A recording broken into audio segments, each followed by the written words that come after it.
Hola comunidad, bienvenidos a estos contenidos que hemos preparado para ustedes y lo decimos con orgullo, unos contenidos especiales que regularmente no se ven en otros medios. Hoy el tema es salud y concretamente una bacteria que ha aparecido en una de las instituciones de Cali, desafortunadamente ya con personas que han muerto. Nosotros no podemos asegurar si es por la causa de esa bacteria o no. En fin, el tema que vamos a tratar sobre las bacterias que aparecen en las instituciones clínicas hospitalarias es más bien pedagógico, para que ustedes estén informados, tengan el pleno conocimiento de qué es lo que ha ocurrido y desde luego saber algo acerca de las bacterias. Para ello hemos invitado al doctor Cristian Payares, epidemiólogo del Centro Médico Imbanaco. También, en un instante, tendremos al doctor José Oñate desde el mismo consultorio del Centro Médico Imbanaco, por nuestra magia de tecnología donde no tenemos limitaciones, lo tendremos a él desde allá, y él es infectólogo. Pues bien, doctor Payares, muchas gracias por su tiempo, muy amable. Hola Jairo, ¿cómo estás? Bien, señor, gracias. Bueno, ¿qué ocurrió? ¿Qué es lo que ha pasado con esta bacteria? ¿Por qué hay tanto despliegue informativo? Bueno, generalmente cuando ocurre un aumento inesperado en algún tipo de bacteria en una institución hospitalaria, esto se denomina brote o epidemia. Ese es el caso de lo que ha ocurrido con la Ralstonia, que es una bacteria que normalmente no se encuentra en el ambiente hospitalario, es una bacteria que no hace parte de la microbiota de un hospital, ella vive más en suelos, vive más en el agua, en el ambiente extrahospitalario, pero que puede contaminar algunas de las cosas, de los insumos que se utilizan en la práctica clínica, como líquidos endovenosos, como medicamentos, por ejemplo, y a través de esa contaminación en esos insumos puede generar brotes. Un brote es un aumento inesperado en el número de casos de algo, en este caso de la bacteria Ralstonia. Esta es la versión del epidemiólogo. Ahora saludamos al doctor Oñate, bienvenido, y él como infectólogo, ¿cuál es su punto de vista? ¿Por qué apareció, doctor, esta bacteria? Bienvenido, gracias por su tiempo. Un saludo especial para ti y para toda nuestra teleaudiencia. Como dice el doctor Payares, estas bacterias que son culturales se presentó un brote, una población de pacientes que están sometidos a hemodiálisis, donde seguramente compartían o tenían elementos comunes que pudieran estar, y es la hipótesis principal, contaminados con esta bacteria Ralstonia piquet.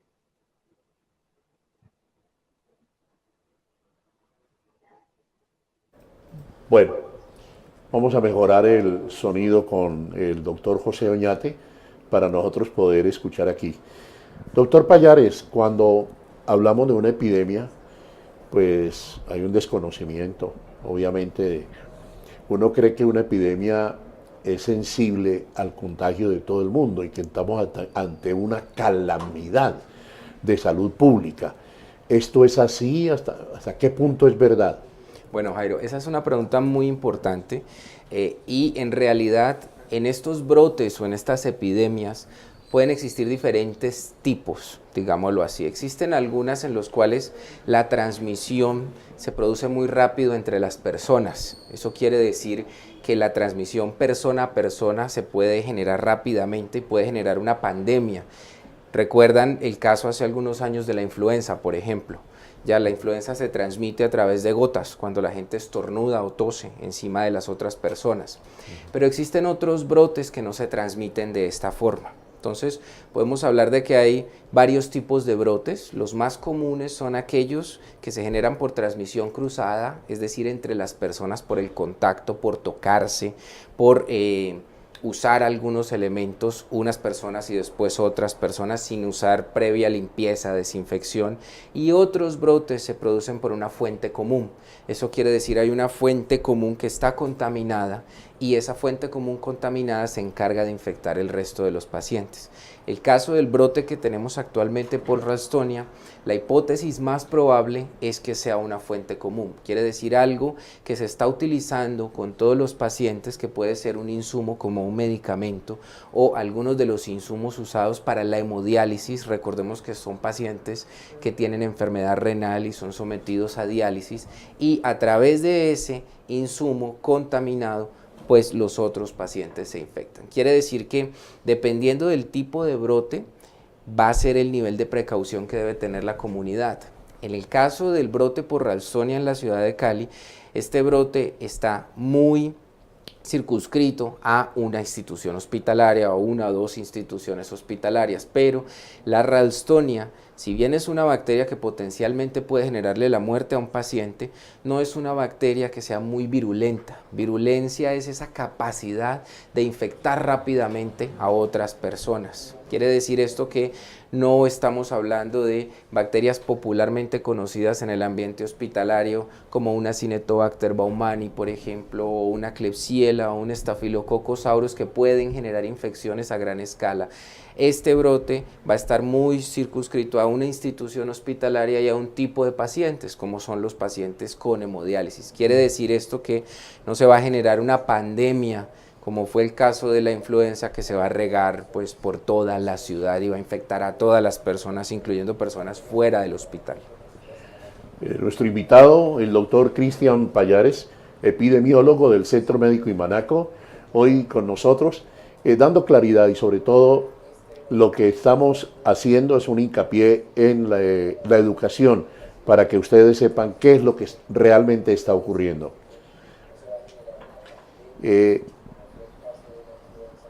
Doctor, me llama la atención, primero es la epidemia y luego la pandemia. ¿Es así? Sí, exacto. El brote o epidemia es cuando se produce un aumento inesperado de casos de algo. Una pandemia es cuando este aumento se generaliza y se expande a la población, abarca grandes cantidades de personas. Allí estamos hablando de una pandemia. Doctor, ¿quién decide, o mejor dicho, certifica que la bacteria es Ralstonia? ¿Cómo se hace ese proceso? Bueno, existen diferentes métodos de identificación. En el caso de la Ralstonia, los métodos de identificación utilizados son métodos automatizados de microbiología. ¿Qué significa eso? Significa que de una muestra de algún fluido o de algún tejido de una persona, es el caso de hemocultivos, sangre por ejemplo, se aísla mediante métodos microbiológicos automatizados que se trata de una Ralstonia. Las bacterias tienen género y especie. Género es, digámoslo así, el nombre que uno le da a la bacteria. Especie es como el apellido en nosotros. Ralstonia tiene varias especies. Las más conocidas son la Ralstonia insidiosa, la manitolítica y la Piketty. El caso de Ralstonia, el brote que tenemos en la ciudad de Cali, es por Ralstonia Piketty. Eso se identifica entonces mediante pruebas microbiológicas. Mediante pruebas microbiológicas también se puede identificar la sensibilidad a antibióticos. Eso quiere decir qué tan resistente o qué tan sensible es a determinados antibióticos. Generalmente los casos de Ralstonia son sensibles a la mayoría de antibióticos, incluyendo betalactámicos, que son medicamentos que actualmente son de fácil acceso. Se dispone de estos medicamentos en una institución hospitalaria. Sí. Doctor José Oñate, le pregunto concretamente sobre por qué en este caso ha habido algunos elementos que no son precisamente de los humanos que se han infectado. Si es así, por favor, usted me corrige o me explica. Perdón, ¿me puede repetir la pregunta? Sí, la infección puede salir de un instrumento del equipo de profesionales de la salud.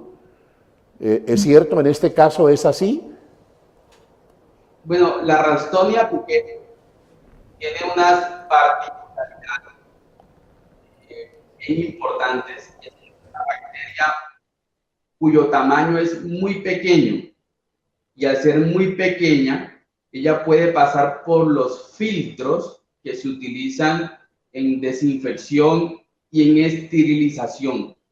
Recordemos que cuando se van a utilizar los insumos médicos o inclusive los mismos medicamentos, hay una práctica de manufacturas de las compañías o de las empresas que lo realizan y que requieren dentro de sus controles de calidad que no tengan ninguna contaminación, en este caso una contaminación bacteriana. A lo largo de la historia de la medicina se han descrito varios brotes ocasionados por un sinnúmero tanto de bacterias como hongos que pueden contaminar estos insumos. Entonces, la hipótesis es que como Ralstonia es una bacteria muy pequeña, puede evadir estos filtros que se utilizan en forma rutinaria en las buenas prácticas de manufactura y que al contaminar, todavía no lo sabemos con exactitud, un insumo, un catéter, un material que se utilice en los pacientes con diálisis puede posteriormente ocasionar una infección en los pacientes que son sometidos a este procedimiento.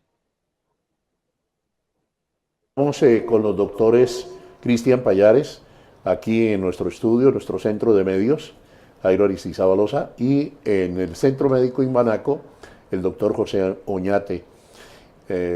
A ustedes, comunidad querida, esto fue ayer un corre-corre, gracias a Humberto Pupiales, el eficiente jefe de prensa de comunicaciones de Imbanaco, que nos ayudó para tener hoy estos dos profesionales acá. Doctor Payares, ¿qué tan común son estos casos? ¿Qué tan comunes son? Bueno, de Ralstonia se han publicado varios brotes en la literatura mundial. Muchos de ellos han ocurrido en Latinoamérica, en Brasil.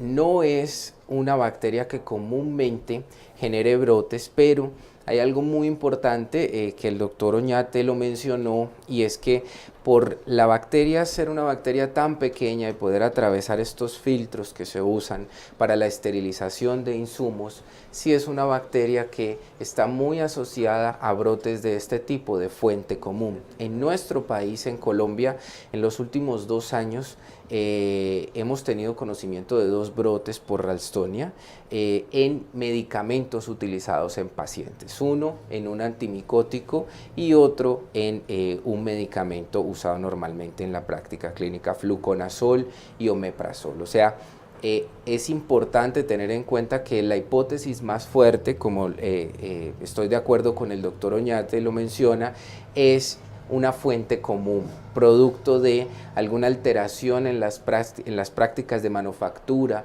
de estos insumos que se utilizan en la clínica. ¿Por qué es importante aclarar esto, Jairo? Porque muchas veces las personas creen que cuando ocurren brotes en instituciones hospitalarias se deben siempre a malas prácticas en la institución. Y eso no puede ser un comentario generalizado, porque muchas veces no es producto de esto. Este puede ser uno de los casos. Cuando hay una fuente común, independiente que tú tengas las mejores prácticas en la institución hospitalaria, si tú recibes un insumo que está contaminado, tú vas a infectar a los pacientes con el insumo, porque recordemos que las bacterias solamente se pueden ver por microscopía. Yo no puedo mirarla, entonces yo no voy a saber que el insumo que estoy usando está contaminado y voy a infectar sin intención otros pacientes. O sea que hay que analizar siempre una situación de brote con mucho detenimiento, sin juzgar de entrada, sobre todo a las instituciones hospitalarias, y lo menciono porque los hospitales son muy susceptibles a este tipo de juzgamientos, y a veces los brotes pueden producirse por fuentes comunes que vienen de insumos que se usan directamente en la clínica y no por malas prácticas que tenga la clínica. No con esto estoy justificando todos los brotes que ocurren. Algunos brotes pueden estar asociados a malas prácticas en limpieza y desinfección, a una baja adherencia a la higiene de manos, pero no siempre este es el caso. Estamos en una orientación pedagógica a toda la comunidad a propósito de este tema, que es un tema de actualidad en la ciudad y en Colombia, la aparición de esta bacteria Ralstonia, con 2 profesionales aquí en esta comunidad que todos los días va a tener este tipo de contenidos. Son los doctores Cristian Pallares, epidemiólogo, y el doctor José Oñate, quien está en el Centro Médico Imbanaco en este momento. Doctor Oñate, ante esta situación, como hay un imaginario ya muy grande que va creciendo porque la gente va pasando la voz de un lado para el otro, no con el suficiente conocimiento, que es precisamente lo que queremos hacer ahora acá. ¿Qué debe hacer? ¿Hay que tener alguna precaución en este caso, doctor Oñate? Es importante conocer que los pacientes que son sometidos a procedimientos de diálisis son personas cuyo diagnóstico es una insuficiencia renal crónica. Habitualmente esta insuficiencia renal crónica es secundaria a otras enfermedades, como puede ser hipertensión arterial no controlada, diabetes mellitus no controlada y que en su fase ya final o terminal de la diabetes mellitus puede dañar los riñones. Entonces, las personas que tengan este tipo de procedimiento dialítico son personas que van a tener un mayor riesgo de infecciones comparativamente con las personas de la misma edad que no tienen diálisis. Esto quiere decir que nosotros en las personas con diálisis tenemos una mayor posibilidad de tener infecciones que se encuentran en la comunidad. Y el doctor Cristian lo mencionaba, por ejemplo, la gripa o la influenza puede ser mayor, predominante en las personas con insuficiencia renal que están en diálisis que en un paciente que no tenga este tipo de enfermedad. Entonces, las personas que son sometidas a diálisis requieren dentro de sus protocolos institucionales del nefrólogo que los está realizando el procedimiento, le realizan una serie de estudios en su parte sanguínea y le buscan algunas enfermedades infecciosas de forma rutinaria, como son, por ejemplo, el VIH, la hepatitis B, la hepatitis C, pero también a los pacientes que están sometidos a diálisis dentro de la prevención se les debe considerar la posibilidad de vacunación. ¿Vacunación contra qué? Contra los organismos más comunes a los cuales los tenemos disponibles esta prevención en forma de vacuna, como por ejemplo la influenza, el neumococo y la misma hepatitis B. También los pacientes cuando van a diálisis, ellos están compartiendo con otros pacientes en diálisis y este compartir o esta forma de compartir el mismo espacio los puede predisponer a que otras bacterias de otros pacientes puedan estar en su organismo sin necesidad de que tengan una infección.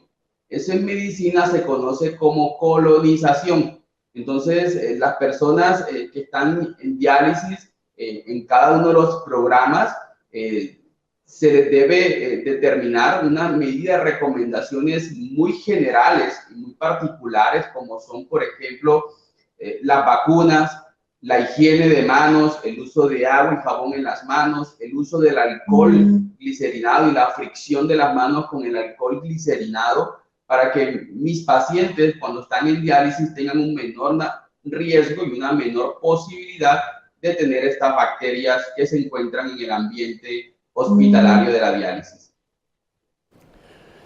El doctor José Oñate, infectólogo, allá está en el Centro Médico Imbanaco, y nosotros aquí en el Centro de Medios con el doctor Cristian Pallares. Estamos hablando a propósito de la bacteria en Santiago de Cali que se presentó. Tengo una curiosidad, que como estamos en el mundo de las especializaciones, aquí tenemos un epidemiólogo y allá tenemos un infectólogo. Entonces, por favor, si ustedes son tan amables y nos dicen de cada uno a qué corresponde digamos, la especialización que cada uno tiene. Doctor Oñate, usted como infectólogo.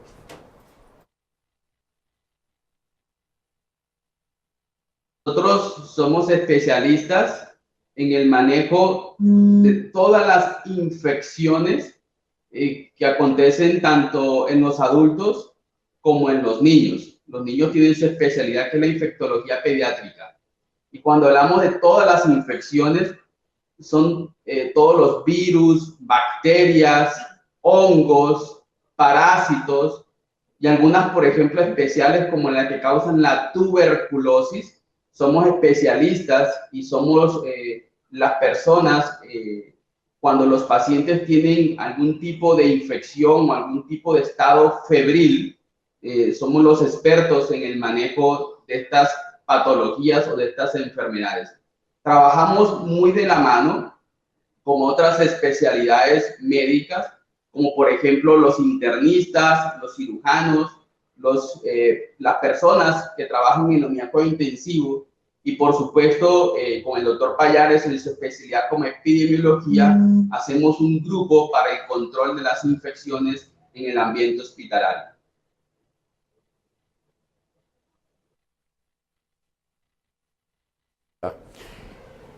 Doctor Payares, ¿y usted como epidemiólogo qué es? ¿Qué especialización es esta?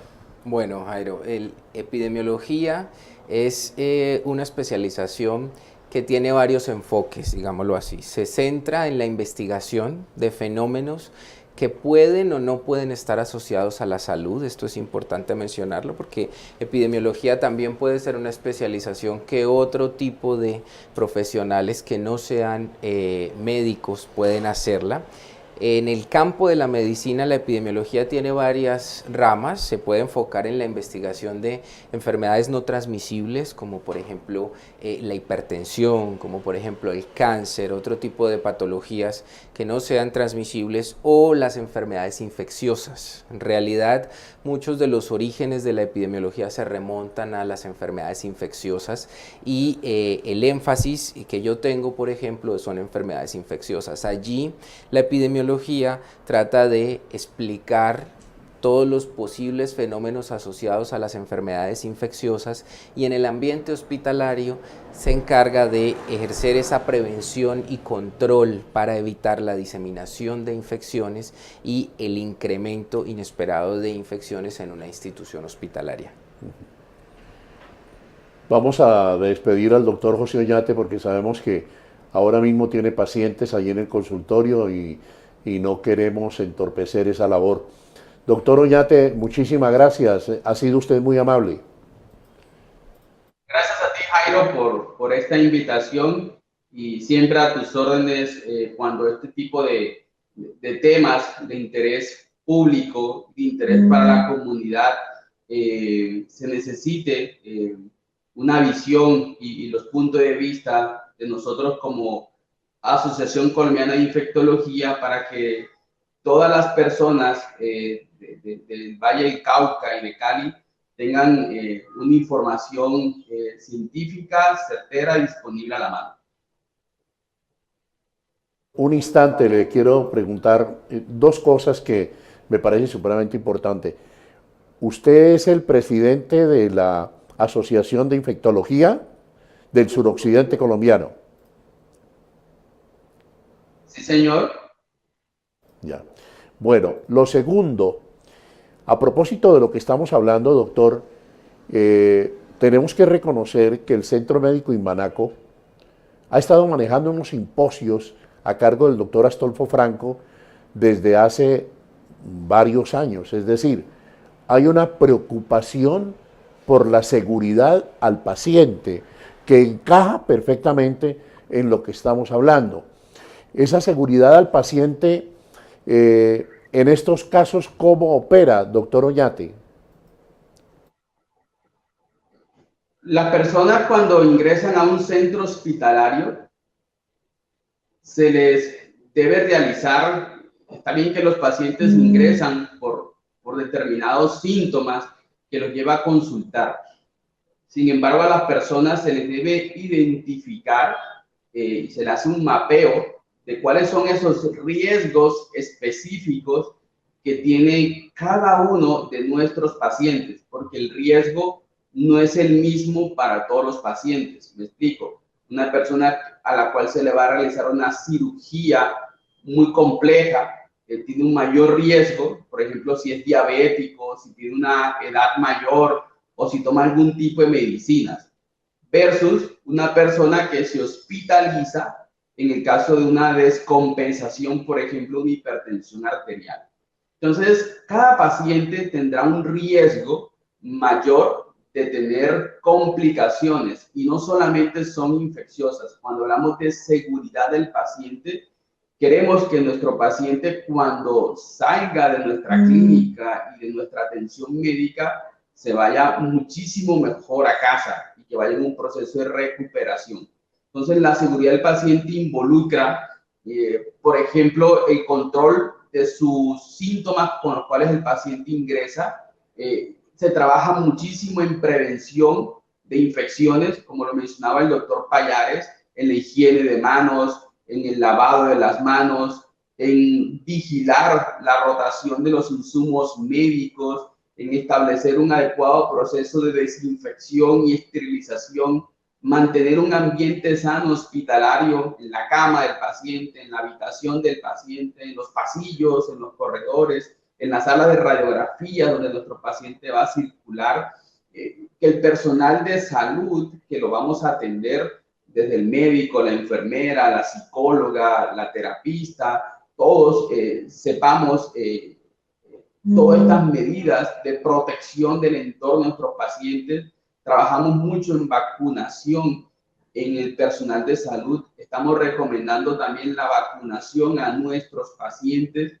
Se trabaja también en adecuada formulación, adecuada prescripción, mejorar las necesidades de un servicio de transfusión, disminuir las complicaciones asociadas a transfusión. Entonces, todo esto forma un gran universo de todas las medidas que se hacen con el fin de mejorar la calidad de atención cada día, con el fin de disminuir los eventos adversos relacionados con la hospitalización, que sabemos que es una problemática a nivel mundial, y donde afortunadamente Astolfo y Franco y el grupo del Centro Médico Imbanaco son líderes nacionales, pero también estamos trabajando muchísimo en mejorarnos cada día para prestar un mejor servicio y que nuestro paciente cada día tenga un menor riesgo de complicaciones. El doctor José Oñate, estamos hablando de la bacteria, pero es a la vez una información de conocimiento para toda la comunidad.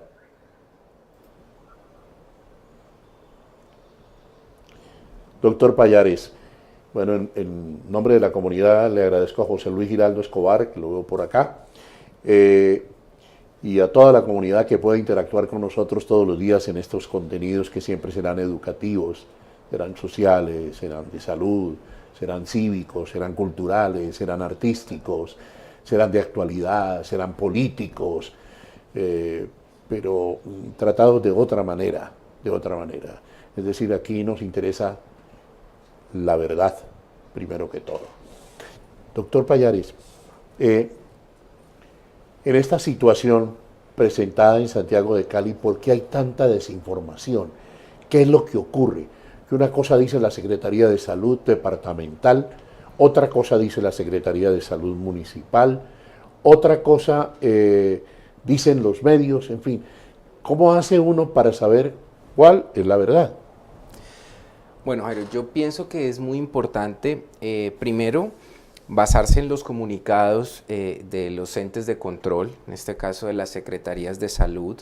La verdad es que un comunicado, si está escrito de una manera muy técnica, puede generar mucha desinformación. ¿Por qué? Porque la población no va a poder interpretarlo de la manera como se debiera.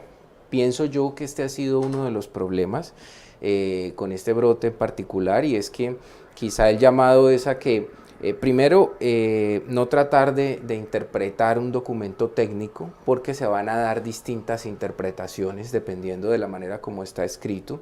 La Secretaría ha sido muy enfática en sus comunicados en mencionar que están a la búsqueda de la fuente común. También han mencionado el grado de virulencia que puede tener la Ralstonia y las medidas que las otras instituciones hospitalarias, en caso de que reciban pacientes que puedan estar colonizados o infectados con Ralstonia, deban tener. Pienso que debemos enfocarnos mucho en eso.